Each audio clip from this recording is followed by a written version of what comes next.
the Pomodoro method, the time blocking, the planning, the structuring your time, the blah blah blah.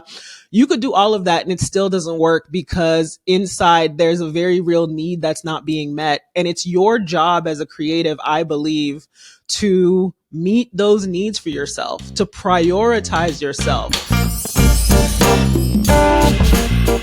I'm Charla Larston. I've been a TV writer for almost a decade, but it wasn't that long ago that quitting my day job and moving to Hollywood was nothing but a pipe dream.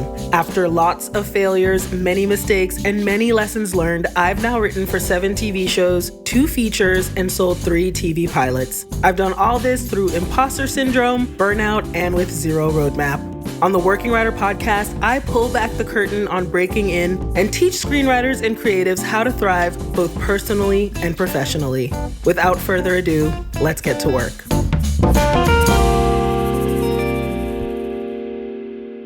What's up, my beautiful writers and creatives? Welcome to another episode of the Working Writer podcast. Thank you so much for joining me once again. Last week's episode, I walked you through the tools that can help you to be productive and to reach your creative goals.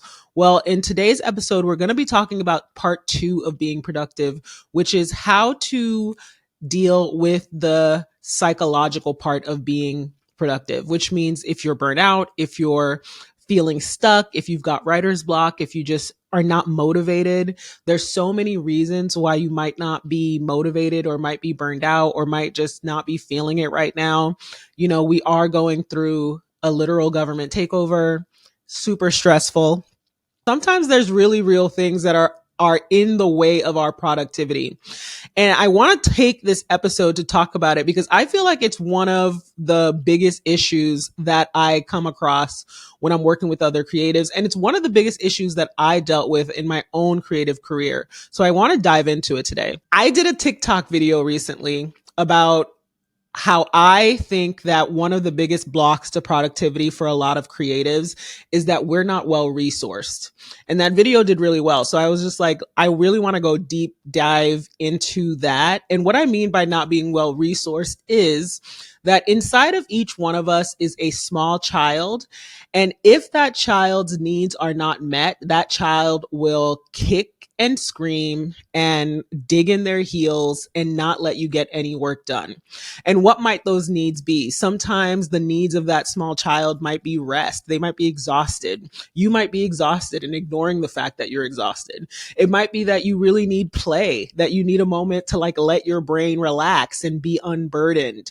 It might be that you're putting too much pressure on yourself or too much perfectionism on yourself. You're stressing yourself out and you're causing your inner child to completely shut down and stop working and not want to do anything. That's also a very legitimate thing. You might be sad. You might be depressed. You might actually need some loving, nurturing from either yourself or from others in your life that you find comfort from. All of these things can make it really hard for the brain to flow, for the brain to work in a way that is conducive to being creative. And so I feel like even if you get all the tips and tricks, the Pomodoro method, the time blocking, the planning, the structuring your time, the blah, blah, blah, you could do all of that and it still doesn't work because inside there's a very real need that's not being met. And it's your job as a creative, I believe, to meet those needs for yourself, to prioritize yourself, to make sure that you are your highest priority when you notice that your brain is shutting down, your body is shutting down, work is not getting done, work that you want to do potentially is not getting done because some other need is not being met. So in this video, I want to talk about how to actually identify and meet those needs. So let's jump into it. So before I dive into how to prioritize and meet those needs, I want to talk about my own burnout, which I've talked about, I feel like, once in a while here and there. I've talked about it sparingly here and there, but I want to really tell you about what really happened. So at the end of 2019, this was right before the pandemic, my body basically shut down. My brain shut down. I had been for many years burning the candle at both ends. This was even before I got into the TV industry. Before I got into the TV industry, I was working full time and doing comedy at night. So I was burning the candle at both ends there. I was working super hard, basically trying to like pay my bills and exist. And then also working super hard to break out of my 9 to 5 because I really wanted to get out of my 9 to 5. And so I was doing everything I could in the hours that I wasn't working my day job to push my career forward and break into television. So I was burning the candle at both ends there. And then when I got into the television industry, I really struggled to say no to opportunities because of course I was, I'd spent so many years broke. Of course, I don't want to say no to any opportunities. I also didn't realize that I didn't know how to put boundaries around my time. So that meant that like at a certain point, I was working on a TV show. I remember this is when I was working on, what was the name of that show? I was working on an animated show, on Netflix. I feel like I'm getting old, guys. Like I can't even remember names of shows that I worked on, which is pretty Hoops. I was working on Hoops on Netflix. And at the time I was working on Hoops, I also had a podcast, The Secret Lives of Black Women. I also was writing a movie. I was writing Brewster's Billions. I think I was like for like MTV. I think MTV, I sold a pitch to MTV for Brewster's Billions.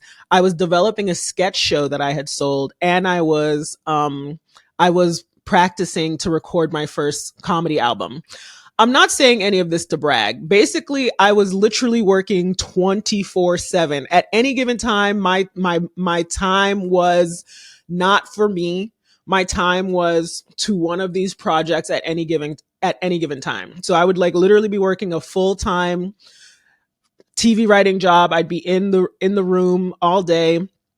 Before the room, I'd be recording my podcast because my co-host was in New York at the time. So like I'd get up super early. I'd go record. After I record the podcast, I go to the room. After the room, I either go do a show, or I'm, working on my sketch show, or I'm working on this movie that I'm writing, blah, blah, blah. Absolutely exhausted. And, I'm part of that culture of booked and busy. I was part of that culture of like you always want to be working. There's a very real financial pressures that make it necessary to always want to be working.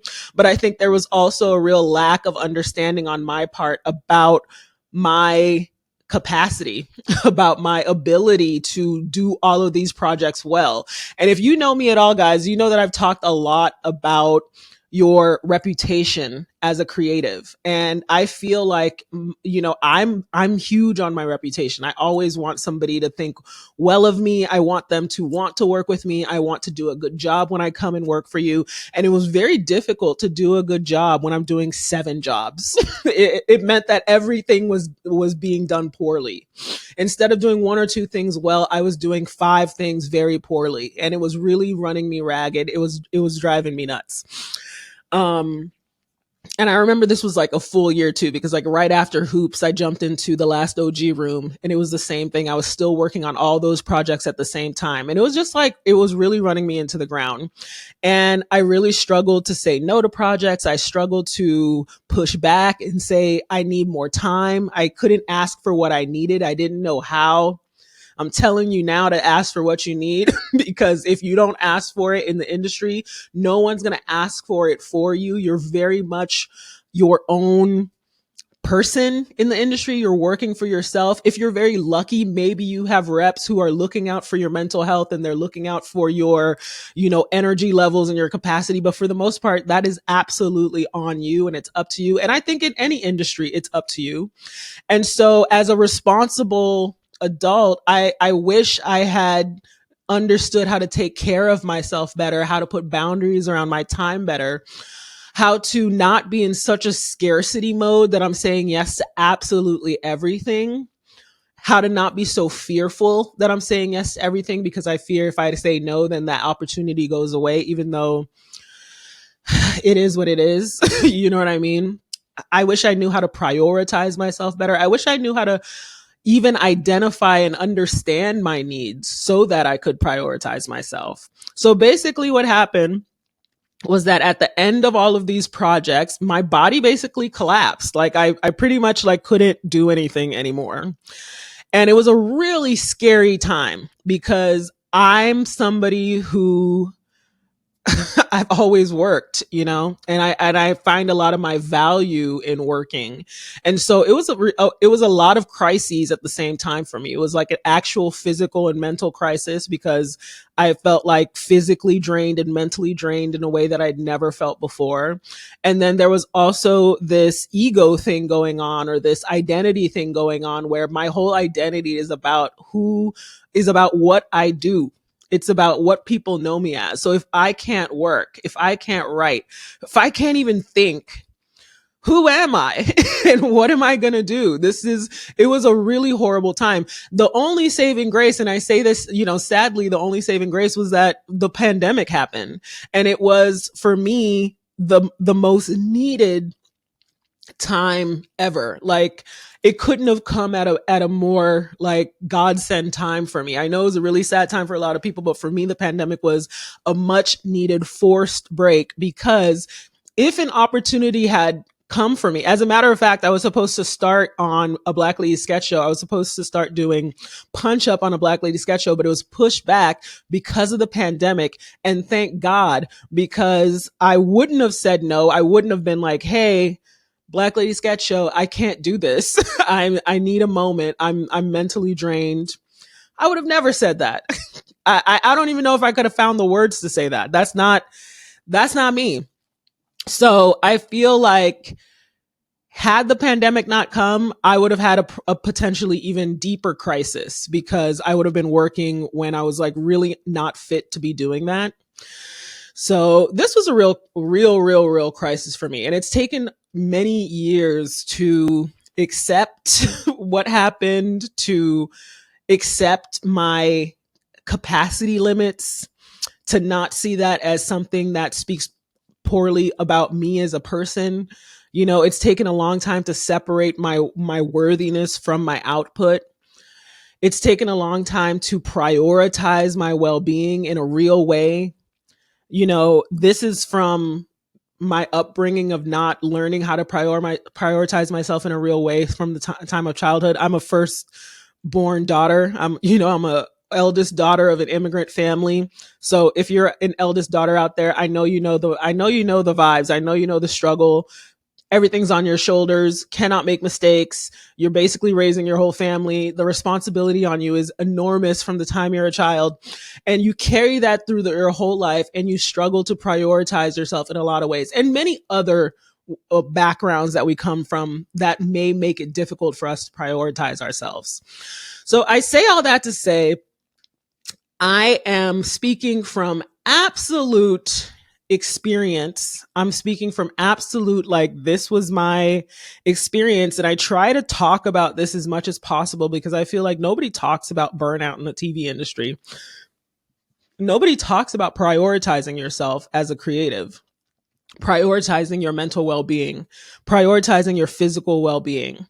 And I'm talking about it because we're in a time where I feel like burnout is an epidemic. Like, everybody's burned out. Everybody's exhausted from so many places and for so many reasons. Whether even if it wasn't for the political situation going on in the United States, even before that, we were exhausted. And now it's just adding more to our plates of what is causing us to be exhausted. So I feel like there's no better time than the present to learn how to take care of yourself, to learn how to prioritize yourself and your well-being and your mental health and your physical health. Because I personally believe that creatives are important. Creativity is important. It nurtures us. It nurtures the world. We need it. We need to express ourselves. And it's difficult to do that when we're not resourced. It's difficult to do that when we don't have the actual energy. And I'm telling you, we're going to need that energy, because you can feel it, right? The world is on such a teetering, whatever. We're like teetering on the brink of like absolute collapse. And I think that the only way that we're going to get through this time is by being mentally healthy, by being physically healthy, and we start by resourcing ourselves. So, how do you resource yourself? How do you give yourself what you need? I think number one is to learn to pay attention to your body and to respect what it's telling you. Like, I can't tell you how important this one is, and that's why we're starting with this one, because number one, it's the first mistake that I made. The first mistake was that for years and years, eventually I had that burnout at the end of 2019, but that burnout had been coming on for minimum 5 years. It's not like I just started, ignoring my body's warning signals, working myself into an early grave. Like, it's not like I just started doing that in Jan of 2019. I was doing that 10 years before. I was doing that many years before.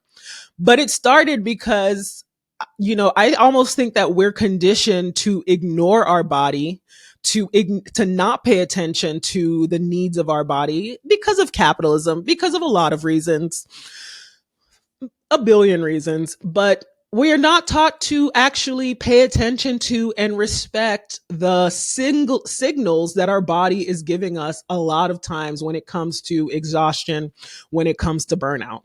So number one, first and foremost, is learning to actually pay attention and then to actually respect what your body is telling you. Because again, even if I had noticed, hey, I'm exhausted, would I have actually respected that enough and like cared enough to actually rest more, while I'm trying to get it, while I'm hustling, which again, I respect hustling. This is not about not hustling. I 100% think there's a season to hustle and a season to rest. This happens to be my season of rest. and it's, it is a response to absolutely overworking.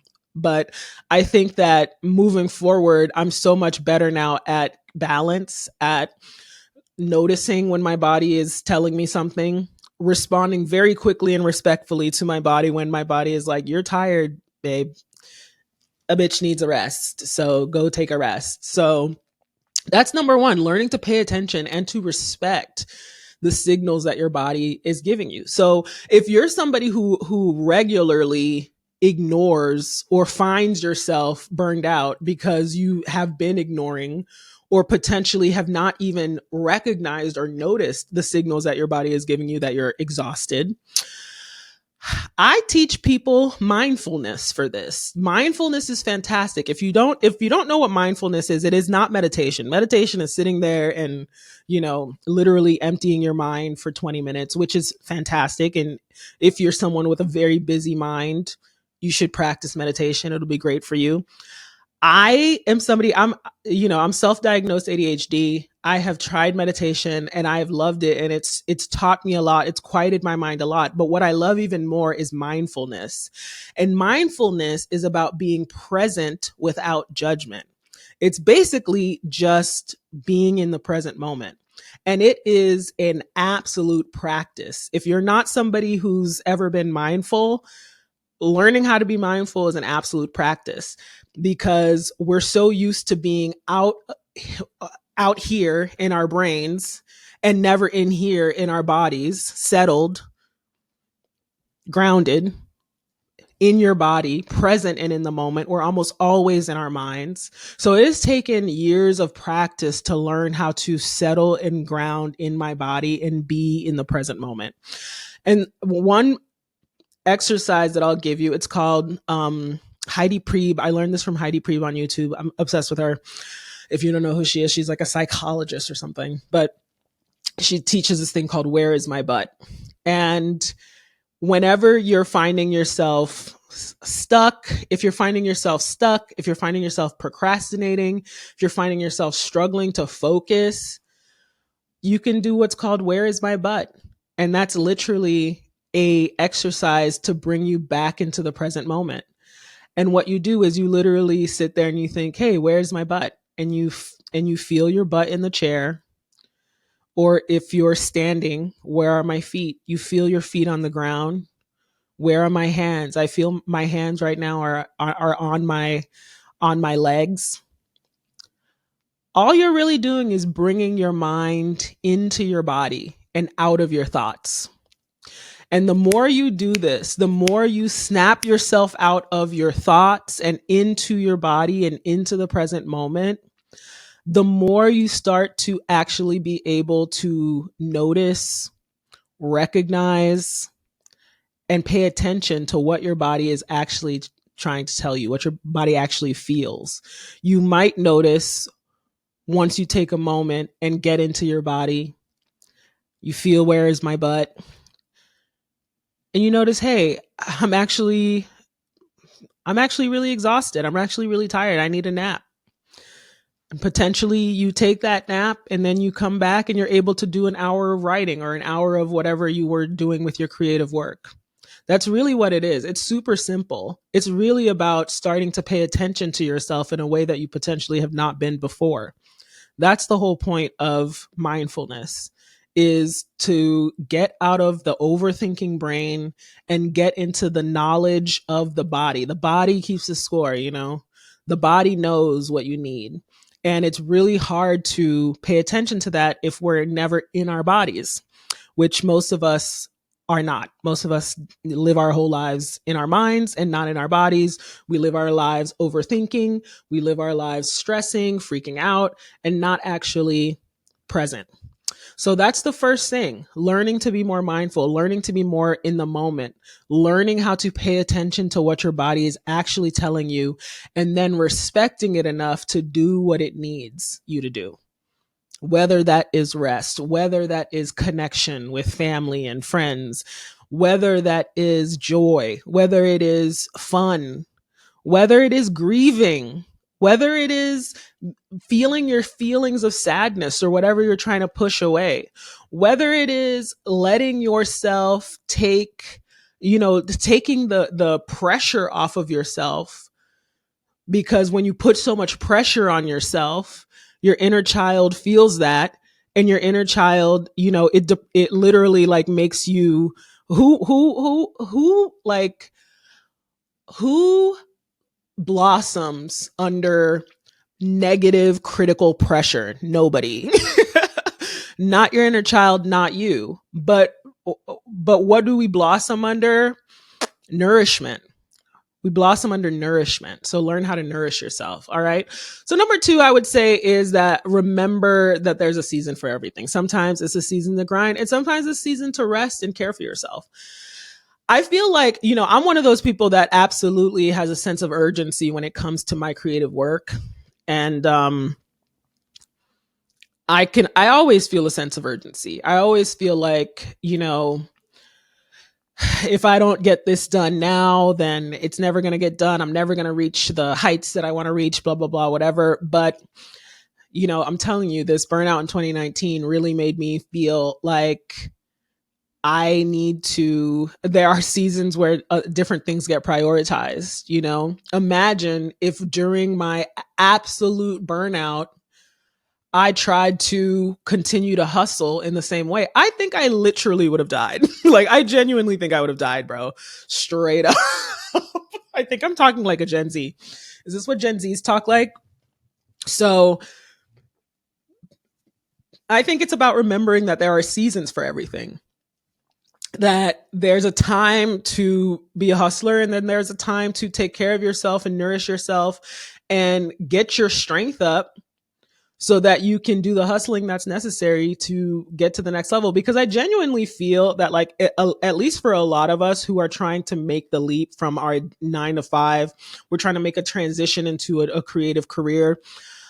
At least for me, it took, I think, a supernatural level of work. I was young at the time. I was in my 20s, no kids, no relationship. I had absolute full focus. I don't know if I have, I definitely think I could do that again, but I think that it was extraordinary for me personally, because it required me to be working constantly for like 10 years. And I think that, like, I've, since that burnout, it's been about 4 years of me taking a bit of a step back and chilling. But so much of that time has been accepting that I'm in this new phase, in this new space. And I don't have the hustle or the desire or the energy to work in the same ways that I was working before. And do I think it's possible to make the transition without that level of hustle? Potentially, for sure. Different strokes for different folks. Maybe you're in a different, maybe you know more people. Maybe you're in a career that transitions easier to TV or to the creative career that you want to make. But for me, it required that. So, again, maybe this is your season to rest. Maybe this is your season to nourish yourself. Maybe this is the season to get your strength up, get your mind right, get your money right, get your finances in order so that you can come back to the creative work refreshed, renewed, and ready to flow, because a lot of these things, when we're not nourished, it really kills flow. It makes everything so much harder. And I personally think that creative work it should be nourishing and fun and an expression. And it should not be this like stressful, pressure filled thing all the time. Even though it can totally be sometimes, it doesn't need to be that all the time. So the last thing I'll say is to tell the perfectionist in you to relax, to take a chill pill. Tell the perfectionist in you to take several seats and be cool. Okay? The perfectionist in you is not trying to, you know what? Okay, the perfectionist in you is trying to help you, but they're doing it in a way that is not helpful, which is really what it is. The perfectionist in you is that part of you that doesn't want to make a mistake, that doesn't want to look bad, that wants you to be successful, and thinks that the way to do that is to never let you make a mistake, never let you let up, never let you relax. You're hyper vigilant. You're always looking for the next shoe to drop. You're always scared of making the next mistake, saying the wrong thing. And I personally think my perfectionism 100% contributed to my absolute burnout. 100%. And the only way that I was able to nip that perfectionism in the bud was learning to approach myself in a more loving, nurturing way. I know this sounds woo-woo, guys, but that's what it is. It's about self-worth. It's about self-love. It's about self-respect, respecting and loving and caring for yourself enough to rest, to tell your perfectionism to take several seats, to allow yourself to make mistakes, to allow yourself to fail, because failure is success. I'm telling you, if you can't fail, you can't succeed. So that's what it is. These are the things. This is the psychological part of reaching your goals. Outside of those tips and tricks, outside of the Pomodoro method and the time blocking and the goal setting and the SMART goals, it's caring about yourself enough to pay attention to your needs and to respect yourself enough to give yourself what you need.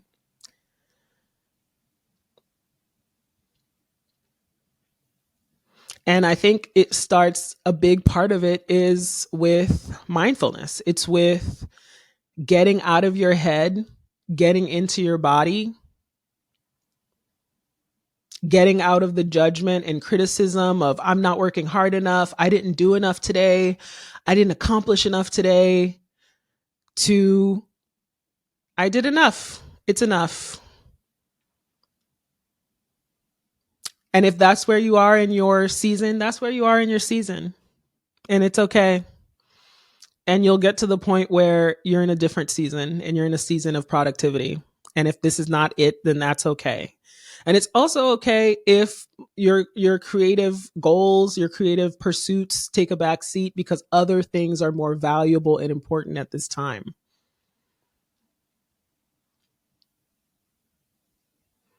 How does that feel in your body to give yourself permission to tend to the other things in your life that need tending to,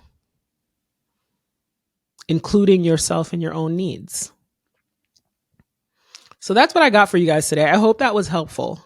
I hope that you take a moment to think, where is my butt, when you're stressed, or when you're feeling like you're stuck, or like when you're frustrated, or when you're um got writer's block, whatever it is. Take a moment and think, where is my butt, and get into your body. Get out of your mind, get out of the hypervigilance, get out of the overthinking, the scarcity thinking.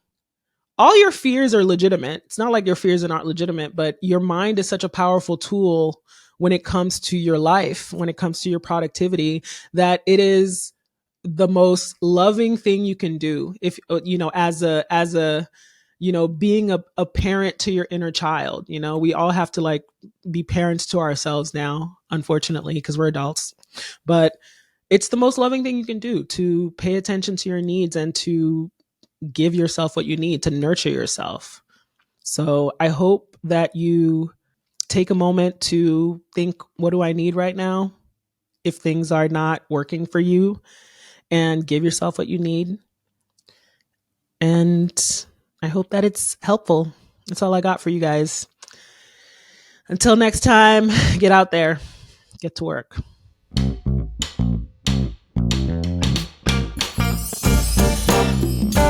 If you like this episode, please like, subscribe, share, or leave a comment for the algorithm gods.